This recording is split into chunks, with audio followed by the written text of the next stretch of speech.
It is 6:55 a.m. on Monday morning, about 3 days for the start of the 2023 NFL season. Guess you could consider this the calm before the storm, so to speak. My last little bit of peace and quiet before the start of the season. And I couldn't think of a better place than sitting on a beach in Santa Barbara, California, to predict the entire 2023 season. I am talking all division winners, conference championships, Super Bowl picks, offensive and defensive player of the year, rookie of the year, comeback player of the year, coach of the year, whatever you could think of, we're going to predict it today.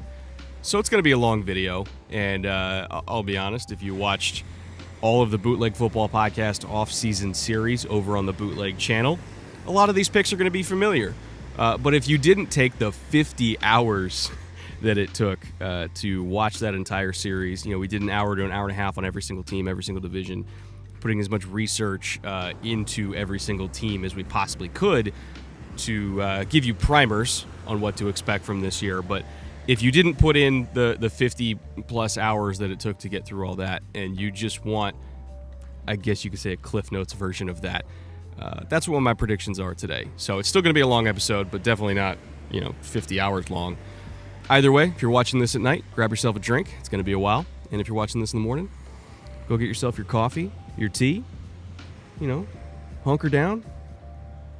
Let's predict some games. We're going to go division by division here, starting in the West and then working our way east, ending in the AFC and NFC East. And naturally, that means we're going to be starting in the AFC West with the reigning Super Bowl champion, Kansas City Chiefs. And even though I am concerned about what's going on with Chris Jones and that whole situationship right now, I don't really know when he's going to be back. I don't really know what is going to resolve this problem other than just an insane new contract. Maybe he'll get that eventually. I have no idea. But either way, whether he's on the field for them or not, I still can't pick anybody other than Kansas City to win this division. At this point, I refuse to bet against them the same way that I refuse to bet against New England for damn near 2 decades. As long as Patrick Mahomes is on the field and as long as Andy Reid is on the sidelines, Kansas City is and should be the favorite in the division. This is an offense that has transformed itself over the last few years from like a quick strike vertical passing attack, obviously with Tyreek Hill and, Mecole Hardman had his flashes here and there. Travis Kelce, at least a few years ago, could still get vertical when he wanted to. And this was very much a chunk play based team that has now morphed itself into being pretty comparable to like the Kyle Shanahan passing game in San Francisco. Obviously, they run different concepts and everything like that, but in terms of the percentage of their passing yards that are after the catch rather than before the catch, their average depth of target, it's all quick game, bunch of yak, living in 12 and 13 personnel, bunch of tight ends on the field. It's a very different style to what people were used to seeing, and yet they were more efficient and arguably more productive than they ever were as that kind of quick strike offense. So at this point, even though, we're not fully sold on the receiving core here,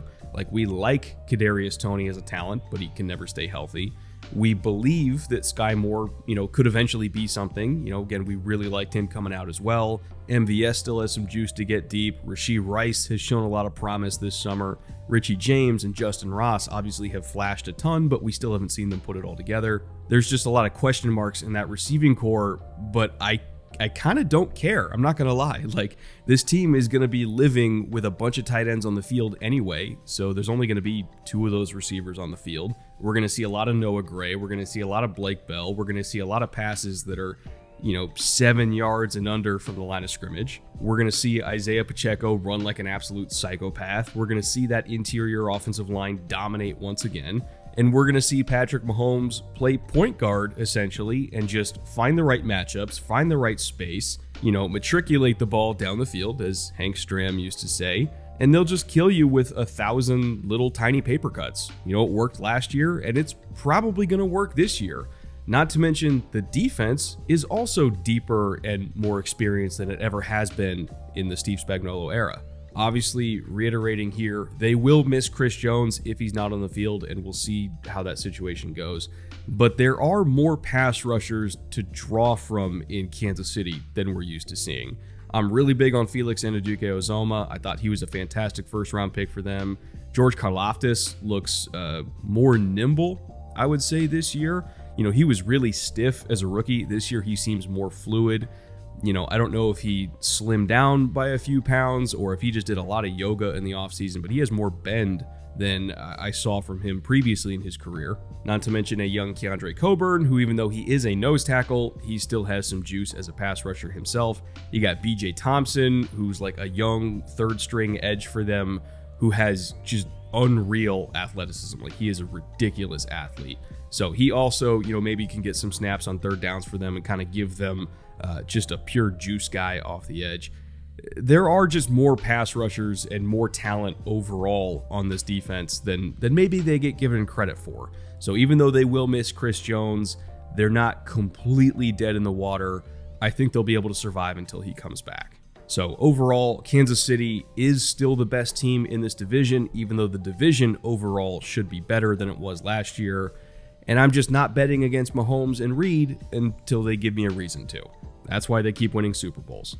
Next up, we're going to the NFC West. And again, if you watch the podcast series this summer, this will not come as a shock to you. But if you didn't watch it, maybe this will be surprising. But I'm going with the Seahawks to win the NFC West this year. I think their combination of good quarterback play plus elite skill position talent, a really talented young offensive line that is just now coming into their own, and a defense that has just been injected with explosive playmakers every offseason for the last 3 years.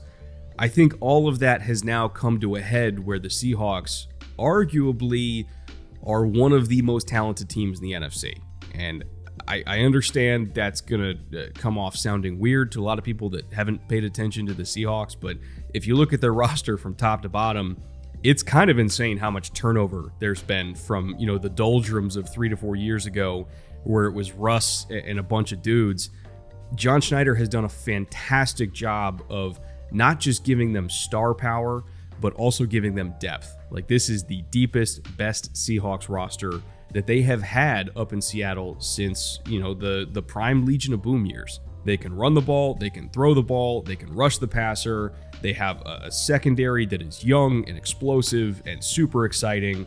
The one weakness that might bite them in the ass is I just don't think their run defense is very good, but I also don't really think that they care if their run defense is that good.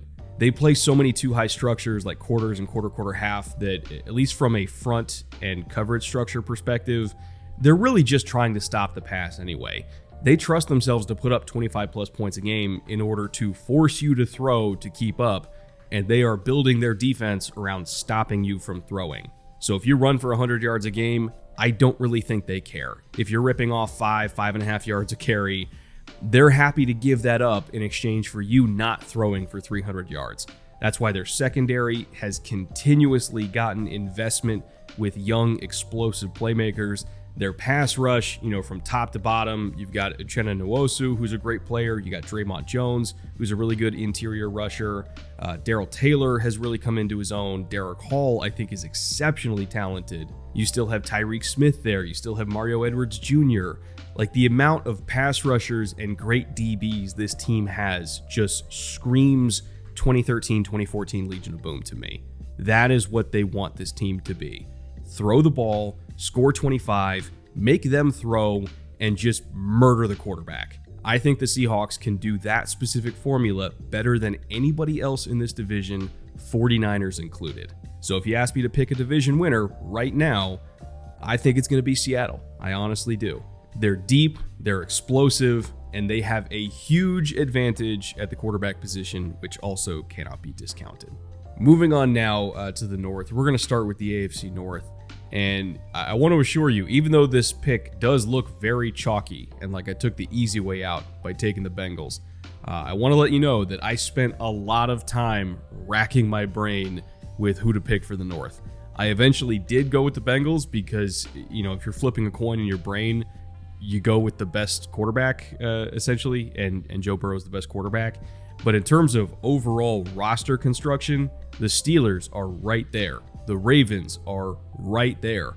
And the Browns, again, overall roster is right there. All four of these teams are exceptionally, and I mean truly exceptionally talented.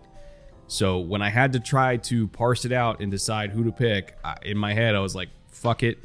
Let's just go with the best quarterback, because in the end, that's going to be the tiebreaker, is who do you trust when it's a tie game, 2 minutes to go, fourth quarter? I'm going to go with Joe Burrow. Doesn't mean that I don't think the Steelers are going to make the playoffs. They probably will.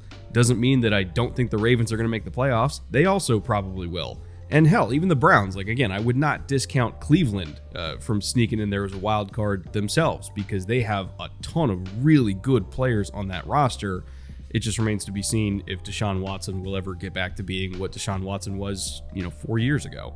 But my tiebreaker ultimately was the fact that Joe Burrow is alive and that he's going to be on the football field. And that matters to me. It really does. When you have the great equalizer, which is number 9, throwing to number 1, or in some cases number 5, that's probably going to make a difference here. Not to mention the defense is also still very, very good, arguably top 5 in the entire league. Like, DJ Reader is one of the best defensive players at any position in the NFL. Hubbard and Hendrickson are a fantastic edge rush duo. You've got great linebackers like Jermaine Pratt and Logan Wilson. You have a secondary that is very underrated considering how much man coverage they were asked to play last year, and they held up. Like, all these corners just played their asses off last year, and they got even more infusions of talent in the draft, adding in DJ Turner, who was somebody who I was very, very high on as well. So you look at Awuzie, you look at Dax Hill, you look at Cam Taylor-Britt, Mike Hilton, throw DJ Turner in there, throw Jordan Battle in there. Like, that's a really good secondary behind a really good linebacking duo, behind a very good defensive line. And you have the best quarterback in the division, and you have elite skill position players. You have great coordinators with Callahan and Lou Anarumo. You have a head coach in Zach Taylor, who I think has really come into his own as kind of like that CEO archetype head coach, the culture builder, the loudest voice in the room. Like, he has really grown into that head coach role. I just love everything about this team. So even though I'm also very high on Pittsburgh this year, I am very high on Baltimore, and I think that Cleveland is kind of like the great snake in the grass of the AFC. If you put a gun to my head and ask me to pick one team to come out on top in this brutal, brutal division, I'm just going to have to go with the Bengals. And I really do look forward to whatever hatred and spite-filled AFC North playoff game we're going to get this January, because inevitably we are going to get one. And it's probably going to end up being one of the closest playoff games that we see all year. It's going to be awesome. Can't wait. Looking over to the NFC North now, again, my pick for this division is also somewhat chalky. I guess if you look at the most popular picks for who's going to win the NFC North, I too am on the Lions bandwagon. I too believe that they will win this division. But I also think that the Minnesota Vikings have a chance.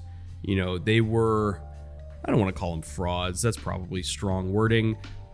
They did have a lot of breaks go their way in Minnesota last year. They probably won more games than they should have. But at the same time, I also think the Vikings on paper are better than they were last year. Maybe they won't win as many games because, Josh Allen won't fumble on his own goal line.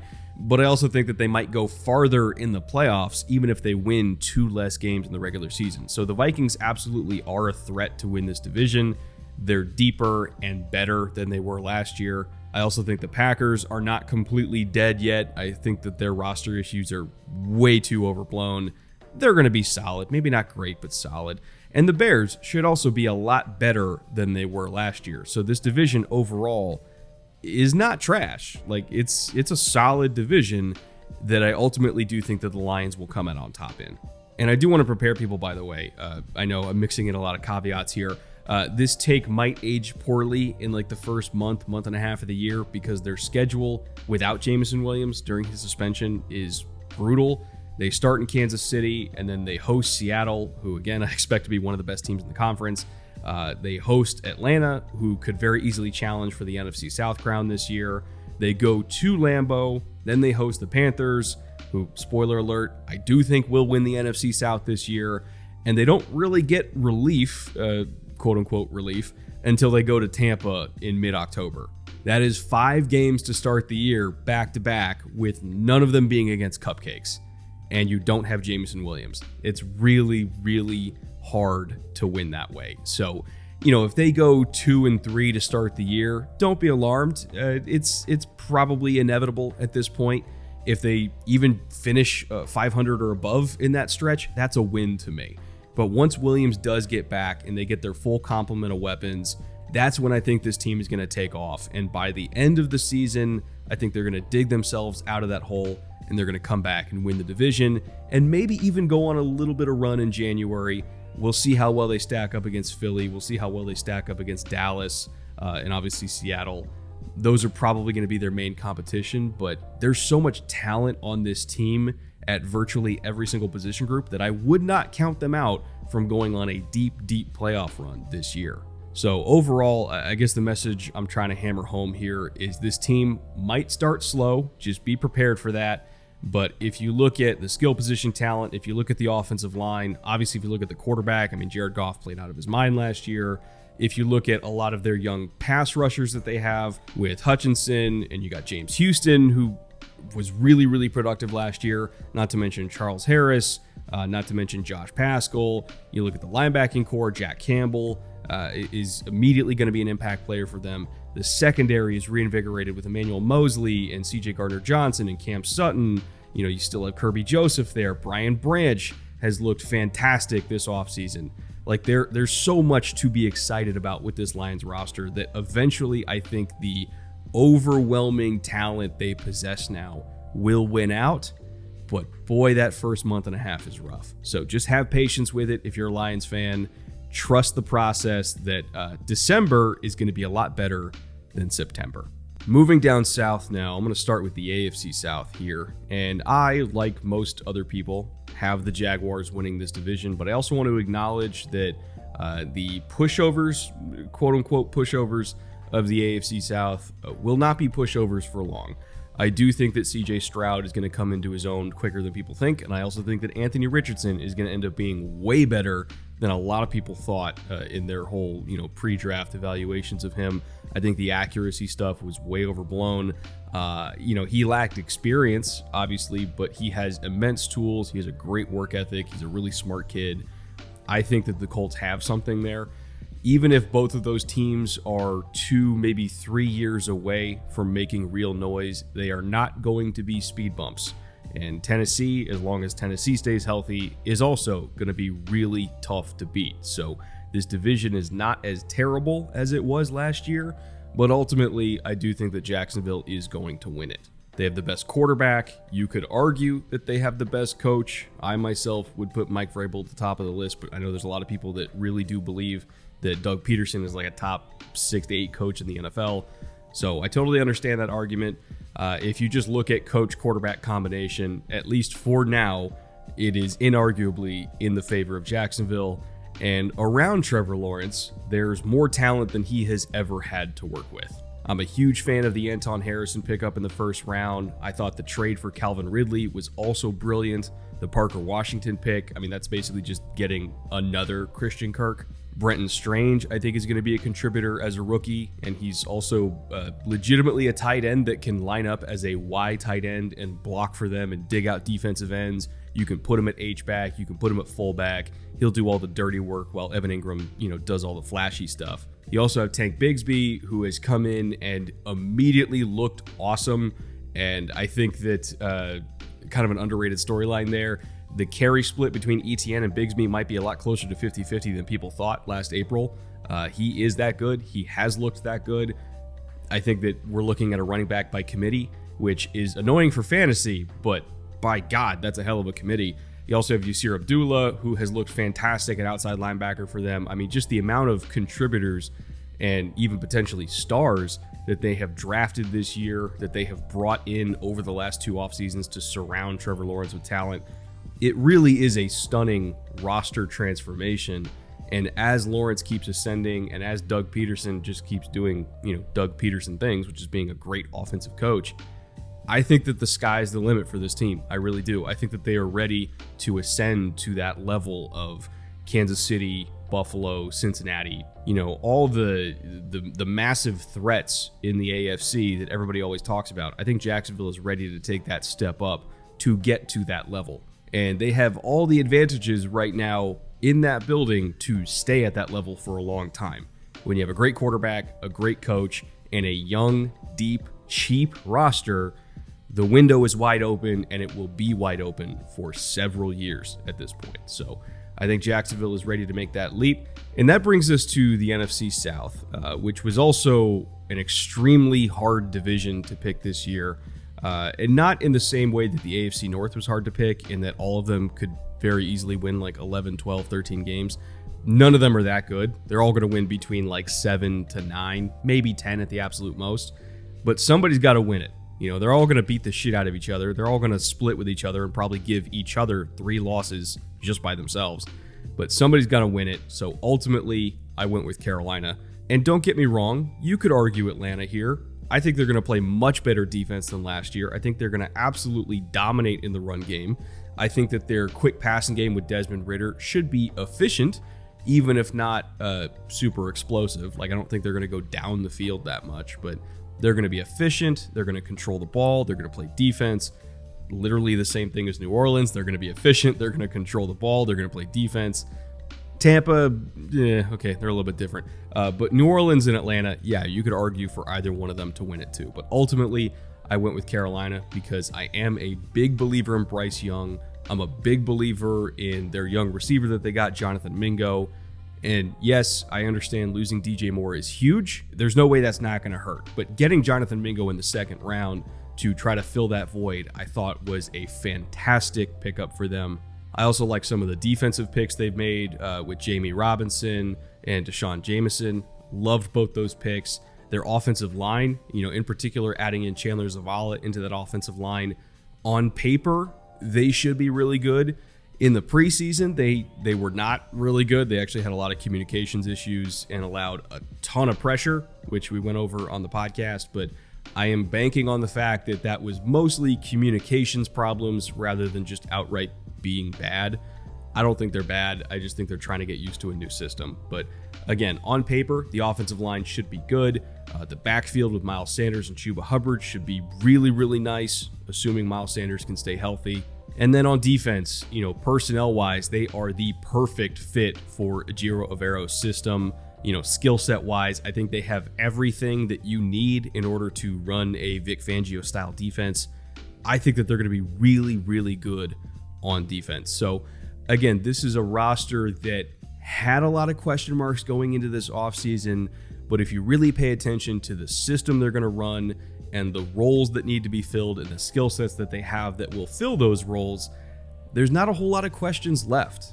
But really the main one is just, is Brian Burns going to play? But, when he's on the field, he's Brian Burns. He's one of the best pass rushers in the NFL. So assuming that Burns comes back quickly, I think that Carolina ultimately will win this division, even with a rookie quarterback, even with a first-year head coach for them in Frank Reich. There's a lot going on there that I really like for the Panthers. So again, tough division. 3 out of 4 teams are really solid. They're all going to beat each other up, but somebody's got to win it, and I chose the Panthers. From there, we're going to go out east, and in particular, start with the AFC East, which might be the best overall division in the NFL, to the point where the quote-unquote worst team in this division, i.e. New England, it's the team that everybody expects to finish 4th, they still might even be challenging for a wild card. I mean, hell, they challenged for a wild card last year, and if we're looking at like advanced metrics, they were an above average football team that just happened to have some of the unluckiest losses that you saw anywhere across the league last year. So New England's fine. Like, New England's solid, and they're still probably the 4th best team in this division. That is how good the AFC East is. So suffice to say, picking a winner here was exceptionally difficult, but ultimately I went with my gut, and my gut said Miami Dolphins. If you look at the Dolphins last year, even with a first-time rookie head coach installing a new system, that offense was spectacular before injuries completely derailed this team. Obviously, Tua got hurt multiple times. The offensive line got banged up. The skill positions were mostly fine, but if you're going into a playoff game with like a 3rd, or maybe it was a 4th-string quarterback at that point in Skylar Thompson, what more could you do, right? Like, the fact that they were even in that spot to begin with even making the playoffs to begin with all the injuries they had to go through. That in itself was very, very impressive. The roster is deeper this year than even it was last year, and I also think it's a better fit for what they want to run this year than last year. In particular, I'm referring to the defense. Obviously, they were very man coverage heavy last year. They also ran a bunch of zero last year. Despite Xavier Howard being injured, they were just leaving him out on an island and saying, don't die. That did him no favors. It did nobody any favors. I didn't think that they had the dudes in the secondary last year to run what they tried to run. You look at this year, though, they did bring in Jalen Ramsey, who unfortunately got hurt, but like you got Cam Smith there, you got Kader Kohu at nickel. They actually could run more man coverage this year if they wanted to, but ultimately, I think that the coverages they will run, which is mostly quarters and quarter half and half quarter, it's going to give the corners a lot more protection than they had last year, and it's going to let their very, very good safety group with Brandon Jones and Javon Holland, especially Javon Holland, Deshaun Elliott, it's going to let those guys shine and really do a lot of good work, a la Eddie Jackson around 2018 in Chicago, if you remember how damn good he was. Like, that's going to be Javon Holland this year. So even though the run defense might, quote-unquote, suffer a little bit because they're going to be playing two high safety looks so much, the fact that they have Javon Holland, who can come from 15 yards deep and just knock a motherfucker out because he's such a good tackler in space, they're going to be fine. Like, you can get away with playing two high safety looks and stopping the run if the guy that's coming from 15 yards deep is a guy like Javon Holland. He is such a rare type of safety that, even if he is essentially out of the run fit, he's not out of the run fit, right? So this system is perfectly tailored for what they have, especially at safety and especially on the defensive line. They're going to be really good. And of course, you have the offense, which, if they stay healthy, should be one of the most productive in the NFL too. So all that to say, Miami's going to be a damn good football team this year. I think they're going to make a legitimate run here, not just for the division, but for the first seed in the conference. I think that if they stay healthy, you could argue that they're going to be the best team in the conference, like top to bottom. And I'm including Kansas City in that. I'm including Cincinnati and obviously Buffalo. I think if we're just looking at overall roster construction and we're looking at quarterback and we're looking at coach, really not just on offense, but on defense too. I mean, you got Vic freaking Fangio as your defensive coordinator. It's very hard to find another team in the conference as well-rounded as this one, as explosive as this one, as deep as this one. The only thing that can unravel all of this is injury, just like last year. Like, that is the only thing that could cause a problem in Miami. So if they stay healthy, they're going to be a threshing machine. And, for their sakes, I hope they do, because I love watching dominant football teams, and I think Miami has the potential to be a very dominant football team. All right, let's go to the NFC East now to finally round this thing out. And speaking of dominant overall rosters with tons of explosiveness and tons of depth and a young quarterback that we really do believe in, I mean, obviously he just got paid a lot of money, so they definitely believe in him too. I can't pick anybody other than the Philadelphia Eagles to win this division, and I say that fully acknowledging that the Cowboys are going to be a playoff team, and they are absolutely going to be a problem for Philadelphia. I think that Washington is also going to be a lot better this year. I mean, hell, the Commanders could have won 10 games last year if the ball just bounced the other way a couple times. And the Giants. I mean, the Giants made the playoffs last year and won a playoff game, and it's like people completely forgot about them. So, yeah, I'm acknowledging that this entire division is absolutely ridiculous. But the Eagles are the most ridiculous team out of all of them. It's the best overall offensive line in the NFL, like from left tackle all the way to right tackle. It's the best starting five in the league. You also have a great quarterback, like I mentioned, with Jalen Hurts. He is worth every single penny and then some. You have a top-tier tight end in Dallas Goedert. You have a receiving group that is very, very good, even if maybe not the deepest, but the top three are awesome with A.J. Brown, Devonta Smith, and Zacchaeus. And the running back room, it's basically just running back Voltron. It's four guys that are all very different from each other, but all kind of combine into being one super solid running back room with Swift and Gainwell and Rashad Penny and Boston Scott. So on offense, yeah, they're loaded.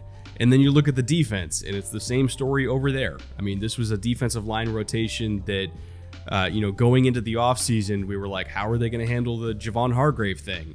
And, oh, okay, here's Jalen Carter. Sure, fuck it, why not? Oh, they're going to lose both their starting corners with Slay and Bradbury. Oh, wait a minute, no, they're not. They're both back. Okay, fine, whatever. Cap space isn't real. Also, here's Sidney Brown and Keely Ringo on top of it. And then, also one more thing. You know what's better than having Hassan Reddick? How about having two Hassan Reddicks? So you're just going to get Nolan Smith also in the first round because if you played for Georgia, you just get to be a Philadelphia Eagle. That's a new league rule that apparently passed. I don't know what kind of shaman Howie Roseman apparently visited in the middle of the Amazon rainforest, but this shit's getting a little bit excessive, okay? Like, I'm ready to go back to normal. I'm ready to go back to when team building wasn't just like playing Madden on easy mode. This is absurd, okay? You shouldn't be able to build a team like this. And yet the Eagles have managed to do it. I don't know. Just go look at the Eagles roster for yourself. It's dumb. Like, it's dumb that this team exists because I want my team to be like that. I don't know. I'm bitter. I think that's what it is. I'm just bitter. Like, why can't Houston do that? Why aren't we allowed to be happy? Stupid. Anyway, that's all the division winners. Let's get to conference champions and ultimately Super Bowl winners. I'm not going to super sim the entire playoffs because that seems like a pointless exercise, but I will narrow it down to the top two teams in each conference, the AFC and the NFC. For the AFC, I have the Chiefs toppling the Dolphins. So I do have the Dolphins taking a huge step forward and making it to the conference championship game, ultimately to lose to the fighting Patrick Mahomeses, which, if you're betting against the Chiefs at this point, you just like losing money. Everybody always makes up a new reason every single year why, Kansas City's finally going to take a step back. I don't subscribe to that belief system. If it happens, it happens, but I'd rather go down with Mahomes than, pick somebody else to be right. So, yeah, I'm taking the Chiefs to win the AFC again. And for the NFC, I've got the Eagles ultimately winning the NFC once again, taking down an upstart Lions squad that I think once they finally get Jameson Williams back is really going to hit that second gear. They're going to have a huge surge in the second half of the year. They're going to go on a run deep into January, but ultimately just fall short to the incomparably, stupidly ridiculous Eagles roster that we just went over. And that's going to bring us to a Super Bowl rematch between the Philadelphia Eagles and the Kansas City Chiefs. This time, I have the Eagles emerging triumphant in the Super Bowl rematch. We're going to even up the score between Jalen Hurts and Patrick Mahomes in the big game. And as far as predictions for this matchup go, I really couldn't come up with anything more entertaining than a rematch between Philly and Kansas City. Who wouldn't love to see that? Like, it's two insanely ridiculous franchises with deep, talented, explosive rosters, great quarterbacks, great coaches. It's awesome. Like, I would love to see a rematch from last year because last year ultimately was a great Super Bowl until it essentially ended on a penalty. But, leading up to that, it was an awesome, all-time entertaining Super Bowl that I would very much like to see again. So just to recap, again, for division winners, in the AFC, I have Chiefs, Bengals, Jaguars, Dolphins. In the NFC, I have Seahawks, Lions, Panthers, Eagles. I have the Eagles winning the NFC and the Super Bowl over the Kansas City Chiefs. As you could probably tell, I found a new part of the beach for this section of the video. A little bit quieter over here, but still beautiful nonetheless. And we're only halfway through, folks. We've done all the team achievements. We've done all the division picks. We've done conference champion. We've done Super Bowl picks. We have not done any individual awards yet, and we still have all of those to get through. MVP, Players of the Year, Rookies of the Year, Comeback Player of the Year, Coach of the Year, all that stuff. So stick with me for all that. But even more importantly, I want to thank our sponsor for helping to make this show possible in the first place. That is Raycon. I just realized that's a wide-angle lens, so you guys probably can't even see this. So I'm going to shoot some sexy slow-mo B-roll to throw over that right now. But these are the Raycon Everyday Earbuds, and I bring them with me on every single road trip. like this one where I'm shooting on the road. Brought him with me to New York, brought him with me to Seattle, all the episodes that you guys have seen me shoot out and about over the last several months. I've had these earbuds with me, and I've actually had them with me for a long time. I'm going on maybe a year and a half with these earbuds, and I have yet to have any complaints with them whatsoever. The price is really good, especially compared to other premium earbuds on the market. The sound quality is good. There's like the in-earbud controls, like the tap controls that you're using them when you're actually wearing them. They have noise isolation. The tips have a pretty good grip into my particular ear shape. They never fall out of my head. And again, for what you get, the price point is actually really surprising, because if you look at the premium earbud market, generally this type of earbud is going to cost a lot more than this one. So it genuinely is a very good deal for what you get. And if you're in the market for a new pair of earbuds, I encourage you to go to buyraycon.com just to check them out and everything else that Raycon has to offer. It's already a pretty good price, but there is a back to school sale going on right now, so you get another 20% off plus free shipping. Again, that's buyraycon.com/Brett to go check out that deal. It's just a very affordable earbud with all the features that you hope to get from a modern premium earbud. Zero complaints on my end. Again, check them out at buyraycon.com/Brett. And obviously also thank you to Raycon as well for sponsoring this week's show and helping to make it possible. Okay, with that said, let's get to the individual awards now. And we're going to start off with the rookies, in particular, Offensive Rookie of the Year. I know the default answer for a lot of people in this category is going to be Bijan Robinson, and he's been kind of penciled in for this award for like 2 years now, even go back to his sophomore year at Texas.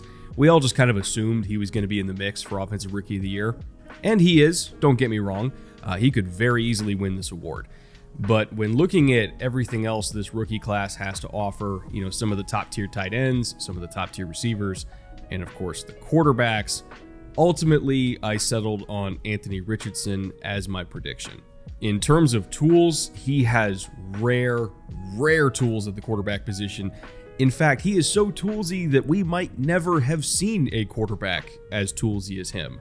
If we're looking at size, speed, explosiveness, arm strength, like he literally has everything to a degree that I'm not sure we have ever measured before.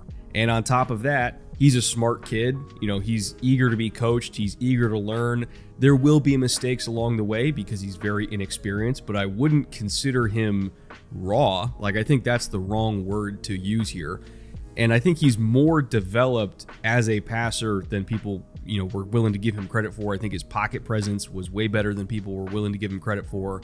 He's further along in the process than you think, even with him being so inexperienced and starting so few games. This is not a Trey Lance type situation. Like, he is much further along than Trey Lance was when he was coming out of North Dakota State. Plus, even though Lance is very toolsy himself, Richardson's tools far exceed even Trey Lance. So we're talking about a kid who could go from, a very inexperienced but exciting quarterback in September to a downright super weapon by the end of December. That is the kind of trajectory that I think we could be looking at here, especially under the guidance of Shane Steichen, who himself is a very good developer of quarterbacks. You look at his work with Justin Herbert, you look at his work with Jalen Hurts. Shane Steichen knows how to mold this type of quarterback and really maximize him and develop him as he goes. So this is a perfect situation for Anthony Richardson. I am absolutely a believer in his talent, and I'm a believer in his ability to develop. I think the Colts hit a home run here, and I think ultimately he will be the Offensive Rookie of the Year. Next up, we have Defensive Rookie of the Year. And full disclosure, the odds on Keanu Benton actually winning this are pretty slim to none. Defensive tackles rarely ever win Defensive Rookie of the Year, and especially defensive tackles that primarily play a 0 or a 1 technique. I don't know if they've ever won the award. So don't bet on this. It's probably not going to happen, but if I was picking who I think is going to be the most impactful defensive rookie, I would probably go with Keanu Benton. And I know that sounds insane. I know that Jalen Carter exists. I know that Witherspoon and Christian Gonzalez and, Tyree Wilson, Will Anderson, I know all those guys are going to be on the field. But just going off of A, my pre-draft grade, and also B, what we've seen so far in the preseason, Keanu Benton is an absolute game wrecker. Keep in mind, my comp for him coming out was Cam Hayward, who's been one of the best defensive linemen in the NFL for pretty much his entire career. And when he got on the field in the preseason, he immediately looked exactly like Cam Hayward. It looked like he was back in Wisconsin playing against college kids, to be honest. So looking like you're a man amongst boys in the Big Ten is one thing, but looking like you're a man amongst boys in the NFL is an entirely different level of ass kickery. And Keanu Benton is at that level. He can play 5 technique for them. He can play 3 technique. Obviously, he can play nose, which is where he spent most of his preseason. He's going to end up on the field in a variety of ways, in a variety of different techniques, in whatever front they want to put him in. He's going to be all over the place, and he is going to be really damn good at every single one of those spots. He's a dominant run defender. He's a very good pass rusher, like a better pass rusher than most nose tackles. And the fact that he can play next to TJ Watt, he can play next to Cam Hayward, even throw in Herbig. I mean, good Lord, he had a great preseason as well. That front 4 for Pittsburgh, just those 4 names alone, let alone Highsmith and all the other guys they got. I mean, if you're 3rd and 8 plus against the Steelers this year, good luck. Like, they're going to destroy you. And Keanu Benton's a big part of that. He's a really, really good interior defensive lineman. He's somebody who I think is going to get a lot more attention as his rookie year goes on, and it will be very well deserved. He is awesome. He is my defensive rookie of the year pick. Next up at offensive player of the year, this one also might surprise some people, but I'm going to go with Trevor Lawrence because not only is he exceptionally talented in his own right, but he also has the best structure around him that he has ever had. Like I mentioned earlier, when I picked the Jags to win the AFC South, from coaching to skill positions to offensive line to run game to defense, the Jags have not had this complete of a team since probably their AFC Championship run, 6 or 7 years ago at this point. It took them a long time to build the roster back to this point, but they've finally done it, and they have a better quarterback this time.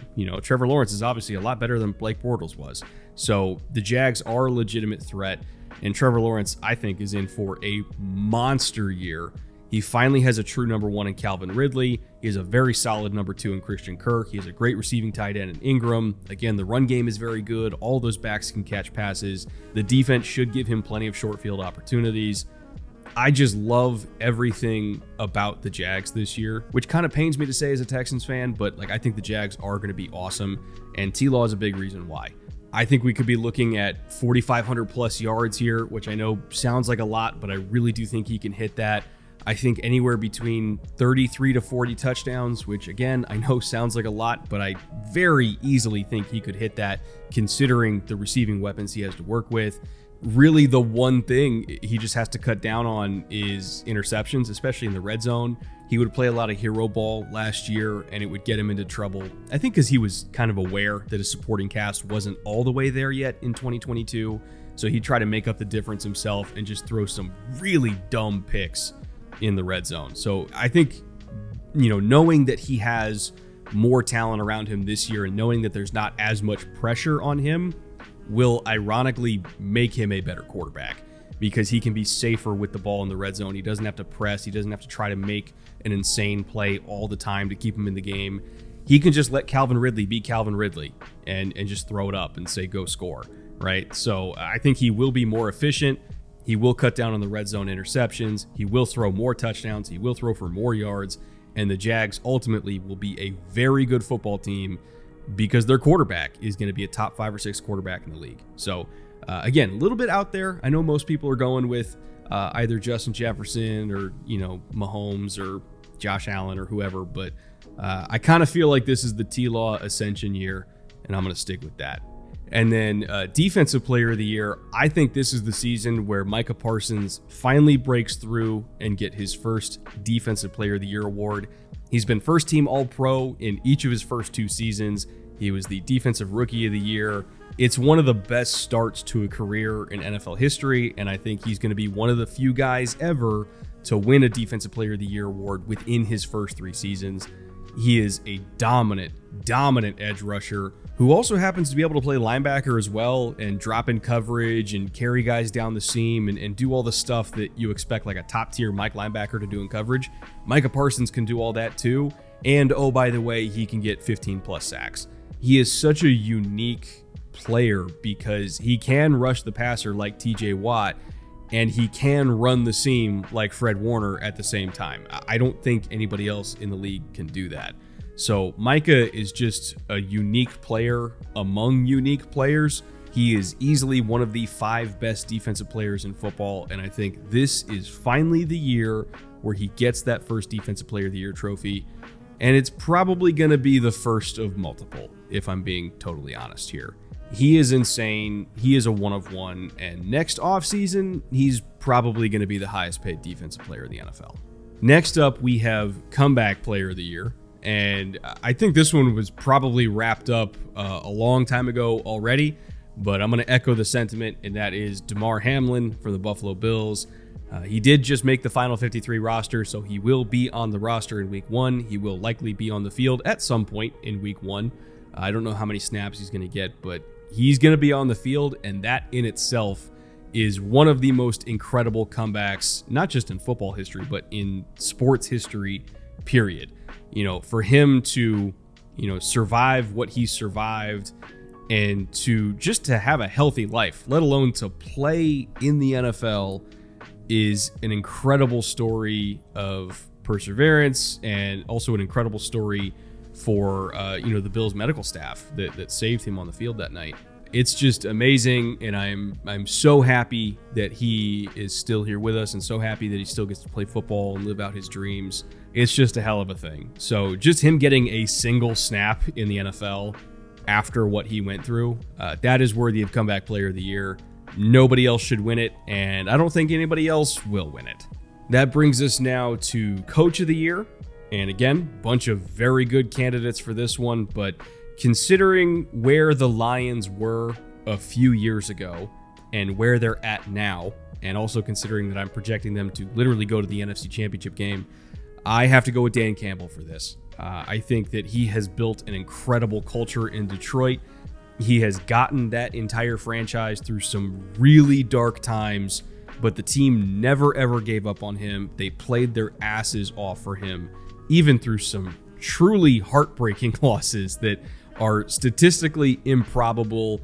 They never gave up on Dan Campbell. They always kept playing for Dan Campbell. The culture was strong from day one, and it's even stronger now. And they finally have a great roster to go along with that culture. So I think Dan Campbell is a fantastic coach. I think he's going to stay in Detroit for a long time. I think that they are really building something special there. And he deserves to be honored for everything that he did to get Detroit out of the spot they were in at the end of the Matt Patricia era. Like, very few other people, I think, could have stomached such an undertaking to pick up the pieces from that. But Dan Campbell stepped in and immediately did it. Lions fans are eternally grateful that they made that hire, and they should be. So he's my Coach of the Year. And that brings us finally to MVP, Most Valuable Player, saving the best for last. And you might be asking, do I go with either of the Super Bowl quarterbacks, Patrick Mahomes or Jalen Hurts? Do I go with Josh Allen? Do I go with Joe Burrow? And the answer is no. I'm actually going with Lamar Jackson to win his second MVP of his career. And that's for a very specific reason. If you look at what the Ravens are when Lamar Jackson is on the field and he is healthy, they are statistically one of the hardest teams to beat in NFL history. In fact, when looking at every quarterback in NFL history with 50-plus games under their belt, Lamar has the 9th highest winning percentage ever. He's at 700, which is virtually tied with Peyton Manning at 703. And the only active quarterbacks that are ahead of him are Patrick Mahomes, obviously, who's at 800, and Jimmy Garoppolo, who's at 716. But let's be honest, we all know Lamar is a lot better than Jimmy Garoppolo. And we also know he's a lot more important to his team than Jimmy Garoppolo. So if we're just focusing on those 3 little letters, MVP, Most Valuable Player, and we're taking Patrick Mahomes out of the conversation, artificially, I guess, because some people are tired of him winning everything. I'm not personally, but again, some people consider it quote-unquote boring that Mahomes wins everything. So if we're just looking at the non-Mahomesian MVP candidates, for me, Lamar's the guy. Like, he is the most valuable player to his team after Patrick Mahomes.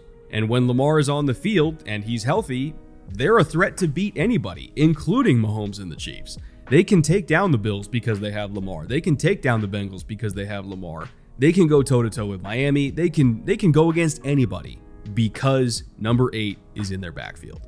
And the fact that they now have an offensive coordinator in Todd Monken who understands the passing game and not just the running game, that's huge. You know, the fact that they have a receiving core that might be the best receiving core in the history of the Ravens. Like going back all the way to the mid-90s when they first started up, this is the best receiving core the team has ever had, with Odell and Bateman and Flowers and Aguilar as wide receiver 4 and Mark Andrews and Isaiah Likely and, you know, J.K. Dobbins can catch the football.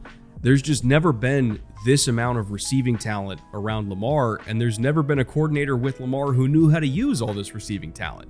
So I think we are finally going to get to see the version of Lamar that I've been waiting for years, which is the Lamar that can sit in the pocket and slice and dice you with his arm. That's in there. Like we know it's in there. We know he can do it, and we're finally going to get to see it. I could not be more excited. And I think he's going to finally shut some people up about what type of quarterback he is. He is a pass-first quarterback that can run, not a run-first quarterback that occasionally passes. It's always kind of bothered me how he's had that label as quote-unquote a running quarterback rather than a quarterback that can run. Believe me, there's a big difference. And I think Lamar's going to shut all of those people up this year, and he's going to have an MVP-type season once again. So recapping all the individual awards here, we got Anthony Richardson for Offensive Rookie of the Year, Keanu Benton for Defensive Rookie of the Year, Trevor Lawrence for Offensive Player of the Year, Micah Parsons for Defensive Player of the Year. We have Damar Hamlin for Comeback Player, we have Dan Campbell for Coach of the Year, and we have Lamar Jackson winning his second MVP trophy. All right, we're almost done here. I only have one more thing to discuss with you, and that is my crazy-ass content schedule this coming season. I'm going to have something coming out damn near every day, honestly, across like 6 different channels. Obviously, this channel, we're going to have film room episodes going live on most Mondays, barring travel on a few different weekends. On most Mondays, I'm going to be doing Monday night football streams on this channel, you know, working the whiteboard, giving different stats and analytics that you're probably not going to get on the broadcast. And then Monday before Monday Night Football, probably about hour and a half before kickoff. If you're a patron for this channel over on the Patreon, specifically with the Discord tier, which is $5 a month, you get access to the patron-only Q&As every single Monday. Again, barring travel, on the weeks where I'm traveling on Mondays, I'm just going to move that to Tuesdays, but there will be Q&As for patrons every single Monday and or Tuesday. What else do I got? Sunday, week 1. Doing a big ass stream on this channel. I'm going to go as many hours as I possibly can. I'm going to try to go from half hour before the first kickoff all the way through the end of Sunday Night Football. We'll see if that's remotely possible. It's like a 12 to 13 hour stream. I'm going to go as long as I physically can. I spent a lot of years in the red zone control room, so it's basically just 2 of those back to back. Piece of cake, right? And then over on the Bootleg Football Podcast channel, there's going to be even more content because we're going to have 2 podcast episodes going live every single week. One on Mondays, which is basically recapping the Sunday games, and then one on Fridays, which is previewing the next Sunday slate of games. Also, we're going to have the Thursday Night Football streams over on Bootleg. That's going to be every single Thursday. Like, I am not missing any of those whatsoever. It's going to be me and EJ, again, hitting the whiteboard, talking different stats, analytics, going live half hour before kickoff over on the Bootleg Football Podcast channel, and then going straight through the end of the game. God, what else do I have? I got videos coming out on the Chargers channel this year because I'm working with the Chargers now. I have videos coming out on the NFL channel as well as the NFL Throwback channel, so I'm working with the league on those. One of them is like a 2006 Bob Sanders All-22 breakdown because they gave me 2006 Colts tape, so I was like, that's fucking dope. Let's do that episode. Oh, God. I don't know if I forgot anything. Again, I have a lot of content coming out this season. Hopefully you guys enjoy all of it. Hopefully you don't get sick of me by February. And, yeah, it all starts in a few days. I'll see you then.